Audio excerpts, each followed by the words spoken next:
Odučiv se, samohaně, že máš vlohy ke mrdání, udělám tě svojí paní. Zavolej sem bez cirátu matku i svého pantátu. Mladý panoš této noci šousnout si chtěl mermomocí. Neb mu čurák stále stál, chtěl mu popřát v kundě bál.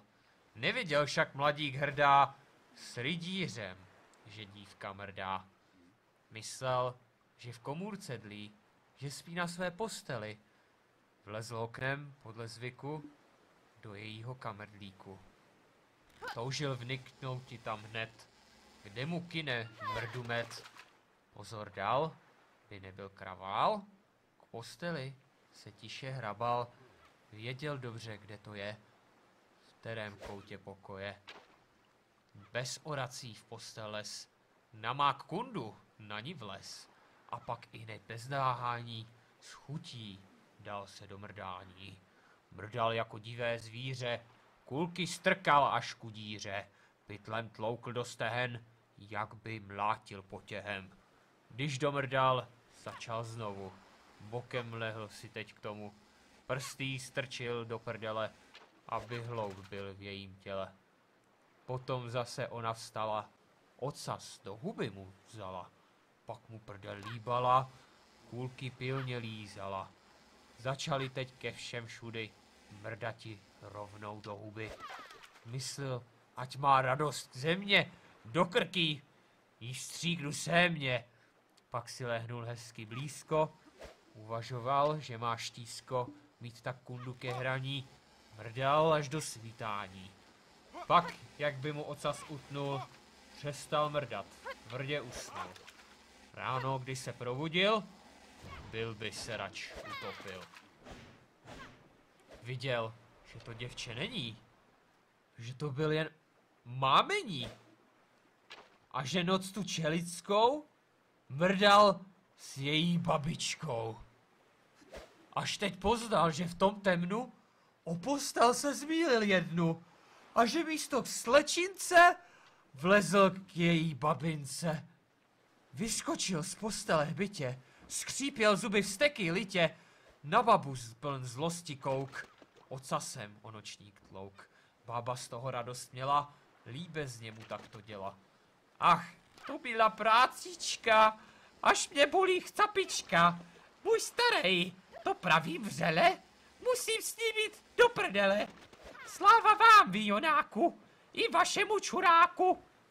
Mysl má je sice mělká, ale zdá se mně přes velká. Vaše kunda na mou čest, do té strčím celou pěst. To nevadí, milý hochu, citronem jí potřu trochu a zas bude maličká, jako nějaká prvnička. Pravda, bábo, na mou věru, já vám ale na ní seru. Vaše kunda to je tuň, na tu by tak patřil kůň. Pro vás není moje míza, kundu vaši pes ať lízá.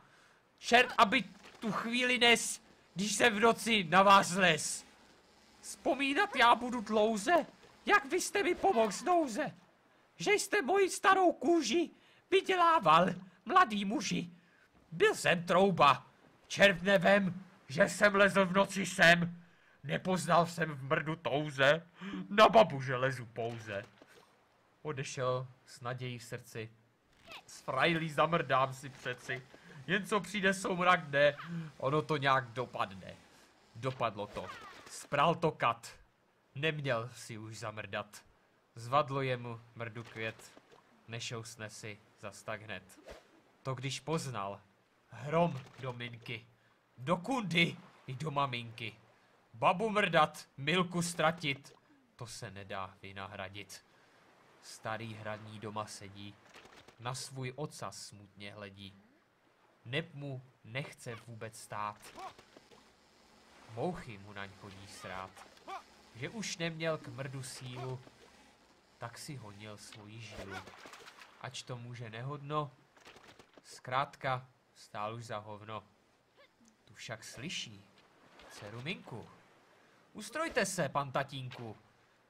K rytíři hned máme jít. On za ženu chce mne mít. Za ženu? Diví se hradní.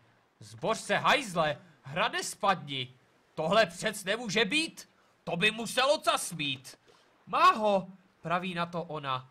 A jakého klabrdona. Věř, tatínku, že ho má. A jak krásně mrdat zná.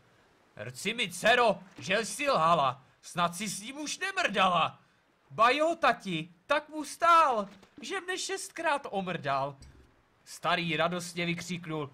6krát ti tam šťávu stříknul. Tak to bude dětí dost. Mně i bábě pro radost. Hlasný troubí na vše strany a v kostele zvoní hrany. Hlásí všude, rytíř smil, právě se byl oženil. Lid ani sluchu nevěří, podívat se k hradu běží. Zda to pravda, nebych pán, bez ocasu byl jim znám. Zhromáždil se lid pod hradem, rytíř září samým blahem.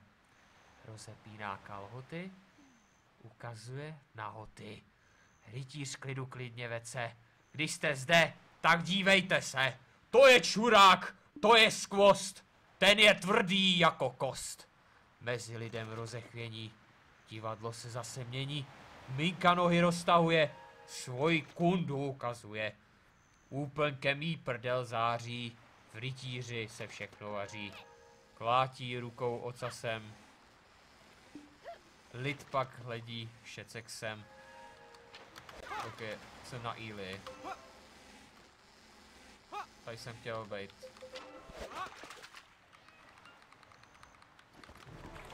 Kurva. Už jsme skoro na konci.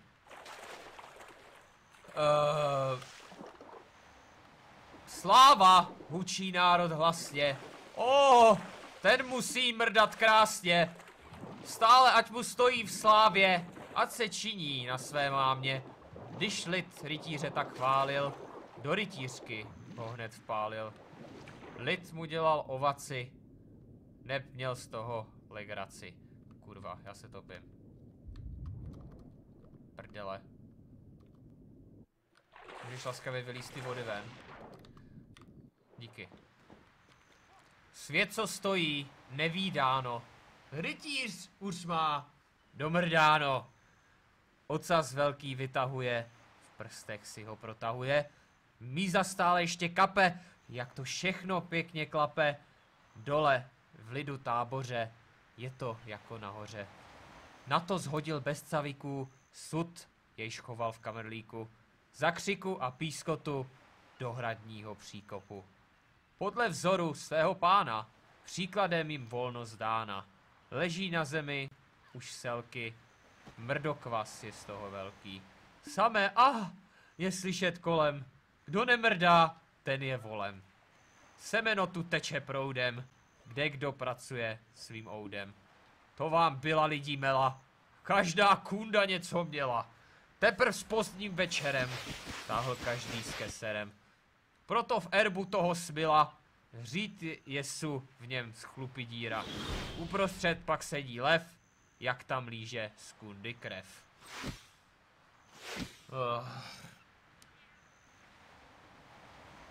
OK. Tak myslím, že mám narecitováno asi tak na 10 let dopředu.